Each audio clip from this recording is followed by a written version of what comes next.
It is a hot Queensland summer day. I hope the seasons are treating you well as they change in this nightmarish manner we all have to deal with. It's not treating myself or Australia particularly well at the moment. However, in these hot, sweaty moments, I've been able to force myself to go outside and do a little bit of an art haul. I went to my local art store and honestly, I do try and support independent. Not always possible though. However, these items I was all able to get in person, but so far as I can tell, they're all available online if you do a bit of a Google. I was really glad to see that my local art stores had recently recovered from flooding and had restocked all their colours and stuff. I was really keen to try out some new things. I found these new paints and I honestly just dove in and grabbed a bunch of things. Now, the first thing I wanted to review was this illustration pack and a brush that I managed to get. They're all from the same brand, and I really wanted to compare and contrast them. They all advertised that they did separate little things, and I was a bit dubious about it. So this one's quite thick. It's clearly made for nice thick lines. I had a lot of trouble getting like thinner straight lines out of it. Same with the small tip. It felt like quite a dry marker type. This is the other marker type pen that came with it. It was a lot more smooth. However, there was a lot less shape being able to be formed. So obviously you get one or the other in these kinds of pens. This very inky ink pen, I've tried one of these before. It did kind of ruin a favourite t-shirt of mine. Very unhappy about that. So I was quite careful when I was doing this. I was able to get some very interesting lines and textures out of it, but I also found it was very easy to create blocked out ink portions. The textures were kind of my favourite part though.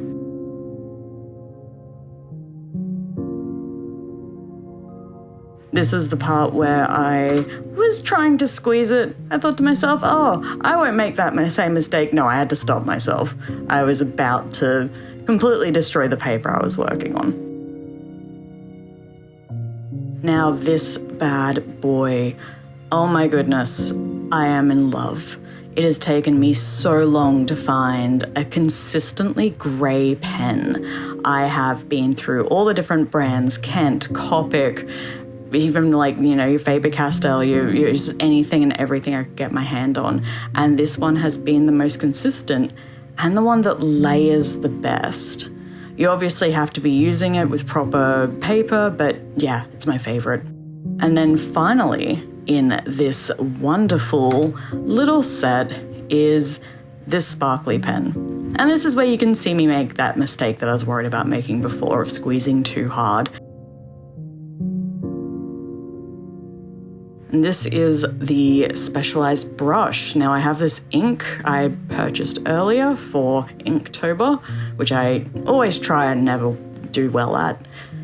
And it felt amazing with this ink. It was able to create such beautiful, black blocked ink spaces.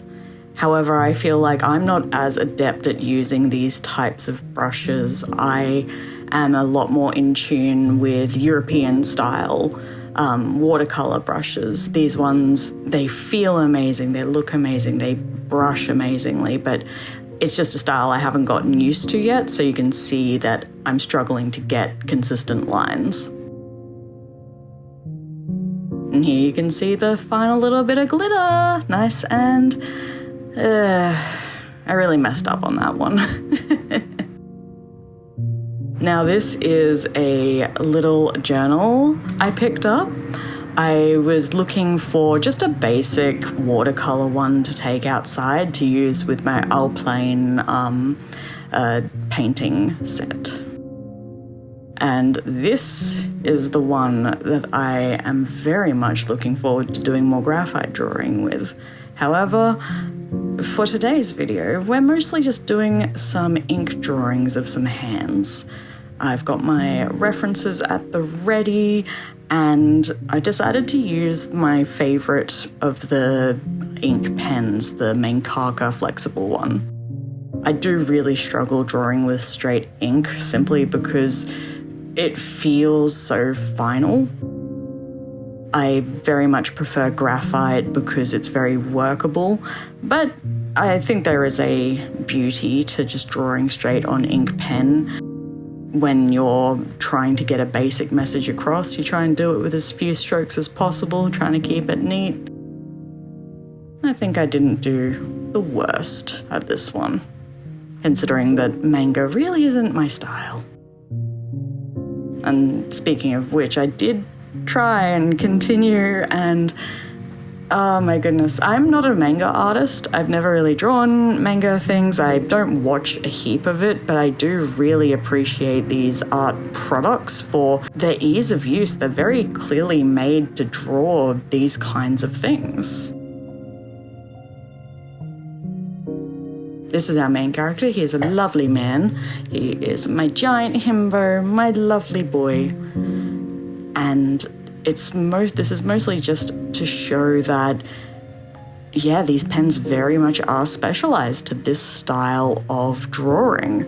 You know, I am not a good manga artist. I'm much better at a bunch of different things. And what I end up drawing doesn't look half bad. I'm, you know, being inconsistent with the ink. I'm being inconsistent with shading. I also decided to add more texture than what a lot of manga and anime styles do, but that's just my preference.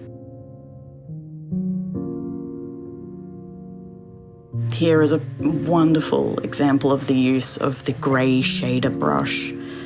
It is so easy to build up these shadows, and creating and carving out the shapes of the face is something that you can see immediately. There's no real wait time. It feels very satisfying to do very quickly. Honestly, I've never been able to layer a grey tone like this before. It just came along so smoothly. It didn't mess up anything. It didn't run back in on itself or reactivate itself. I was very, very impressed whilst doing this.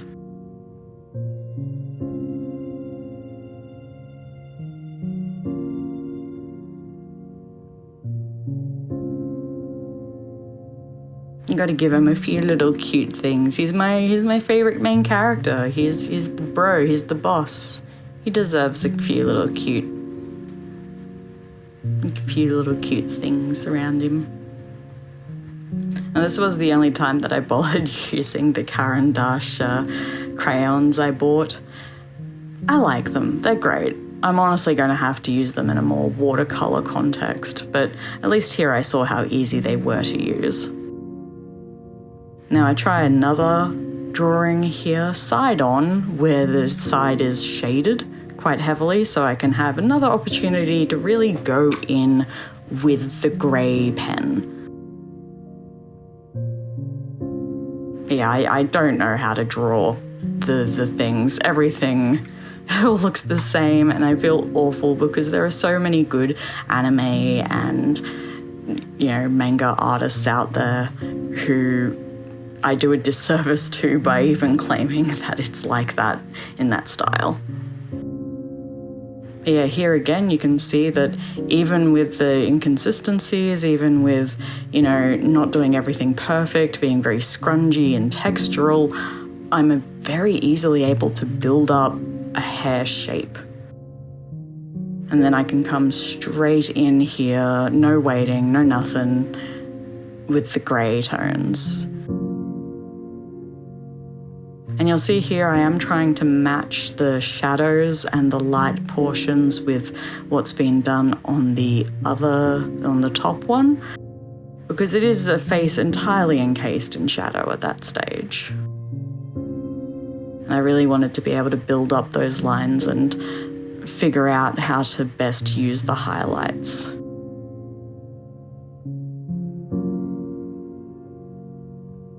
Yeah, I'm trying to get the, the cheek and the lips mostly.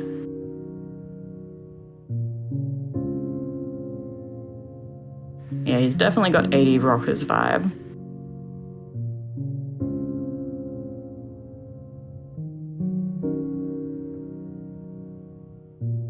Finally, I really wanted to look at these two paints.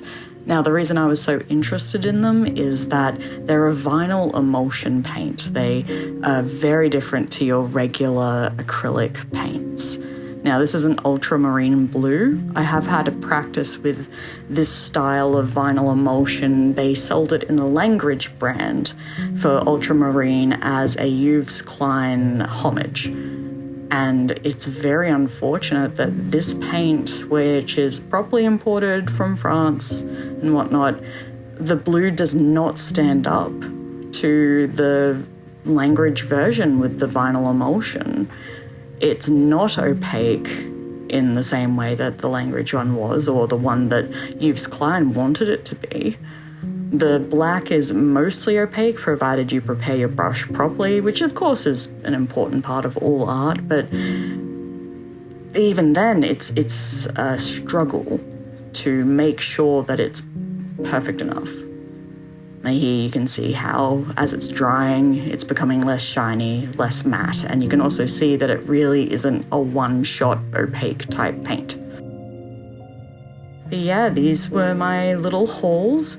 I'd honestly recommend trying out all of them, though my favourite ones really were that Mangaka Flexible and the grey brush.